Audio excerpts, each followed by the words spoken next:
देखिए, एक काफ़ी बेहतर प्रश्न है। प्रश्न क्या है? एक वर्ग और उस वर्ग के विकर्ण पर बने वर्ग का क्षेत्रफल का अनुपात बताना है। क्वेश्चन क्या है? एक वर्ग और उस वर्ग के विकर्ण पर बने वर्ग का क्षेत्रफल का अनुपात बताना है। तो सबसे पहले एक वर्ग बनाएंगे।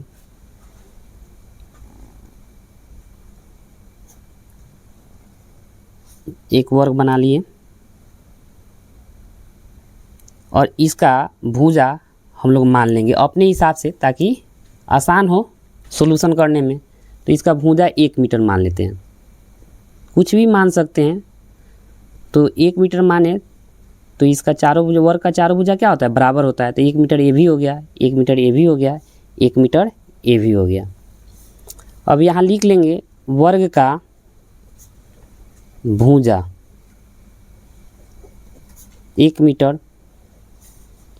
अब निकालेंगे वर्ग का क्षेत्रफल। वर्ग का क्षेत्रफल, तो वर्ग का क्षेत्रफल क्या होता है? भुजा का स्क्वायर। भुजा का स्क्वायर, भुजा क्या है? 1 मीटर है। इसका स्क्वायर करेंगे तो 1 का स्क्वायर करेंगे, 1 को 2 बार लिख कर गुना करेंगे, 1 गुना 1 तो क्या आएगा? 1 ही आएगा। मीटर को 2 बार लिख के गुना करेंगे तो क्या आएगा? Metre square. तो वर्ग का क्षेत्रफल आ गया 1 मीटर स्क्वायर। और फिर क्या कर रहा है? यहाँ से देखेंगे वर्ग के विकर्ण पर बने वर्ग, तो इस वर्ग के विकर्ण पर एक वर्ग बनाएंगे। इस वर्ग का विकर्ण कौन हुआ? यही ना है। या ऐसे भी विकर्ण बना सकते हैं। तो चलिए हम ऐसे ही विकर्ण बनाते हैं और इस विकर्ण पे एक वर्ग बनाते हैं।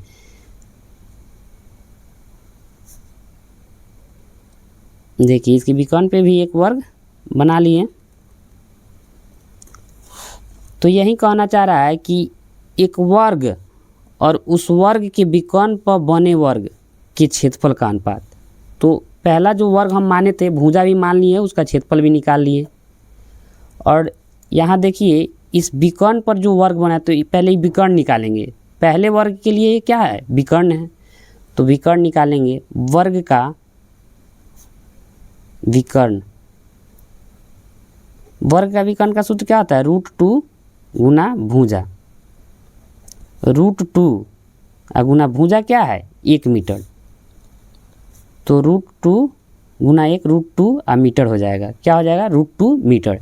क्या आ गया? विकर्ण आ गया। पहले वर्ग का क्या आ गया? विकर्ण। लेकिन विकर्ण पे जो बना वर्ग है उसके लिए ये क्या है? भुजा है। तो यहाँ लिख देंगे विकर्ण, वर्ग के विकर्ण पर, वर्ग के विकर्ण पर बने वर्ग का भुजा क्या हो जाएगा? पहले वर्ग का जो विकर्ण है वहीं इसके लिए भुजा बन जाएगा, √2 मीटर। अब क्या करेंगे? इसका भी क्षेत्रफल निकाल लेंगे। तो वर्ग का क्षेत्रफल क्या होता है? भुजा स्क्वायर। तो भुजा क्या है इसका? √2 मीटर। इसी का स्क्वायर करेंगे। तो √2 का स्क्वायर करेंगे तो √2 को क्या करेंगे? √2 को 2 बार लिख कर गुना कर देंगे। तो हम बताए हुए हैं कि रूट में रूट से गुना होता है तो क्या होता है? रूट निकल जाता है और 1 2 बाहर आ जाएगा और मीटर रह जाएगा। मीटर है तो मीटर स्क्वायर हो जाएगा।